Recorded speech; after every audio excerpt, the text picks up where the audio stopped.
जी MA final doctor Girija Joshi GD girls college Aligarh. प्रचलित रूप में अनुसंधान जिसे हम सामान्य रूप से रिसर्च मानते हैं, एक नवीन तथ्यों और सिद्धांतों की खोज के लिए किया जाता है। इस हेतु समय समय पर अवलोकन वस्तु विषयक अध्ययन किया जाता है। आने वाले जो सामने तथ्य होते हैं वो अनुसंधान के लिए लाभदायक होते हैं। विशेष रूप से अनुसंधान की प्रक्रिया सतत चलने वाली प्रक्रिया है जो कि जीवन पर्यंत व्यक्ति अनुभव करता है और अपने कार्य क्षेत्र में भी, विषय वस्तु में भी वो संचालित होती रहती है। PV यंग एक सामाजिक अनुसंधानकर्ता थे जिन्होंने इसके विषय में एक परिभाषा दी है जो बड़ी तार्किक परिभाषा है। सामाजिक अनुसंधान एक ऐसी वैज्ञानिक योजना है जिसका उद्देश्य तार्किक तथा क्रमबद्ध विधियों के द्वारा नवीन व प्राचीन तथ्यों को ज्ञात करना और उनकी क्रमबद्धताओं और अंतर संबंधों के कारणों की व्याख्याओं तथा उनको संचालित करने वाले विषयों का विश्लेषण करना है। सामान्य रूप से जो हमारी अनुसंधान की प्रक्रिया है उसको हम कुछ तत्वों के साथ, मतलब उसमें कुछ ऐसे तत्व समाहित होते हैं जिनके माध्यम से कि हमें अनुसंधान करने की एक मोटिवेशन, जिसको कहें प्रेरणा मिलती है। सबसे पहला जो तत्व है वो है जिज्ञासा, जिसे आप क्यूरोसिटी भी कहते हैं। किसी नई चीज़ को जानने की कोशिश करना। व्यक्ति अपने जीवन में दो तरीके से जिज्ञासु होता है। एक तो जो चल रहा है उसको चलते रहने देने की प्रक्रिया को में अपना सहयोग करना, और दूसरा और उस जो चल रहा है उसमें कोई नवीनता लाना, उसमें कोई परिवर्तन लाना, इस तरीके का कोई क्रांतिकारी कार्य करने की जिज्ञासा होना।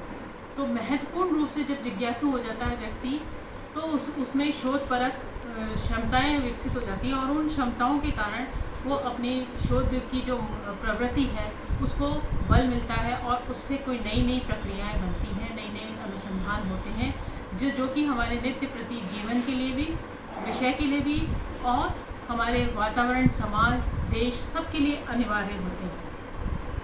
कार्य कारण संबंधों का पता लगाना व्यक्ति का सबसे बड़ा उद्देश्य होता है कि ये घटना हुई क्यों, इसके पीछे कारण क्या है, इसका विश्लेषण करना है। तो विश्लेषण व्यक्ति अपने मूल भावनाओं के अनुसार करता है, दूसरों की भावनाओं को सुनकर करता है।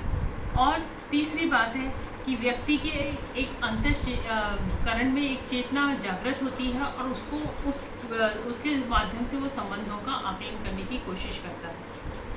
तीसरा इसका विशेष तत्व होता है कि कोई नई परिस्थिति तुरंत उत्पन्न हो जाए। जैसे आकस्मिक कुछ भी घटनाएं घटित हो जाती हैं तो उन घटनाओं के प्रति शोध की प्रक्रिया को विकसित करना, शोध की कार्य को संचालित करने का प्रयास करना। तो ये तीन तत्व हैं। इन तीन तत्वों के माध्यम से हम अपनी शोध की व्यवस्था को, प्रक्रिया को अंजाम देते हैं, उसको कार्य रूप में परिणित करते हैं। चौथी प्रक्रिया है कि नवीन प्रक्रियाओं की खोज और प्राचीन प्रणालियों की परीक्षा करना। रिसर्च मतलब, रिसर्च शब्द अपने आप में ये व्याख्यात करता है, ये स्पष्ट करता है कि पहले हो चुकी घटना, शोध, खोज, उसको पुनः सत्यापित करना, पुनः उसकी खोज करना, जिसके माध्यम से व्यक्ति नई चीज़ों का आकलन करता है और उन नई चीज़ों को ज्ञात करने में अपना योगदान देता है। कुछ बेसिक अजम्पशंस हैं, जो आधारभूत मान्यताएं हैं जिनके माध्यम से हम सामाजिक अनुसंधान को समझ सकते हैं। सबसे पहली है उसके कार्य और कारण का संबंध। क्या कार्य है, क्या कार्य किया जा रहा है और किस कारण से किया जा रहा है। हम जो भी काम करते हैं उसको करने के पीछे हमारा कोई ना कोई उद्देश्य होता है। उद्देश्यहीन कार्य तो कभी पूर्ण होता ही नहीं है। तो इसलिए जो भी कार्य हम करेंगे उसको करने के पीछे हमारा उद्देश्य होगा। तो ठीक इसी प्रकार की प्रक्रिया शोध के साथ भी होती है कि जब हम शोध विषय या शोध प्रक्रिया को लेते हैं तो उसके लिए हम ये देखते हैं कि किस लिए हम इस कार्य को कर रहे हैं, उसमें क्यों हम अपना समय लगा रहे हैं, क्यों हम अपनी परिस्थितियों को आकलन उसके साथ कर रहे हैं। दूसरी बात होती है कि शोध व्यक्ति सदैव निष्पक्ष भावना से करता है। कैसी निष्पक्षता, किसके साथ करनी है। शोध का पूर्व किया हुआ आकलन, उससे हम प्रभावित नहीं होते और हम उसको अपने विचारों से, अपने विश्लेषण से, अपने संश्लेषण से, अपनी शोध प्रक्रिया से, अपने अनुसंधान कार्यों, सर्वेक्षण, उसका अवलोकन, इंटरव्यू वगैरह के माध्यम से हम उसको लिपिबद्ध करते हैं उसको हम समझने का प्रयास करते हैं। तीसरी बात होती है कि इसकी मान्यता है कि सामाजिक घटनाएं किस प्रकार से घटित हो रही हैं। जैसे मूल रूप से हम मानते हैं कि हमारा जो वर्तमान राजनीतिक व्यवस्था है वो राजनीतिक व्यवस्था का अस्तित्व कहाँ से आया। एक छोटा सा स्वरूप था, छोटा 5 लोगों का समूह बना, उससे छोटा कबीला बना, कबीले से गांव बना, गांव से राज्य बना, राज्य से आपका राष्ट्र बना और राष्ट्र से अंतर्राष्ट्रीय स्वरूप हमारे सामने आया। तो ये जो घटनाएं हैं इनके माध्यम से हम उनको उनके क्रमबद्ध सीरीज वाइज उनका अध्ययन करने का प्रयास करते हैं। और चौथा जो विशेष है मान्यता है इसकी है कि क्या आदर्श हमारे सामने हैं, क्या प्रतिरूप हैं, क्या मॉडल्स हैं। उन आदर्शों और उन मॉडलों की संभावनाओं का आकलन किया जाता है और उन संभावनाओं के आकलन के माध्यम से हम अपनी शोध की प्रक्रिया को संपादित करने का प्रयास करते हैं, उसको पूर्ण करने का प्रयास करते हैं। और पांचवा इसकी जो बहुत महत्वपूर्ण मान्यता है वो है निर्दर्शन की, यानी आप कैसा सैंपल ले रहे हैं।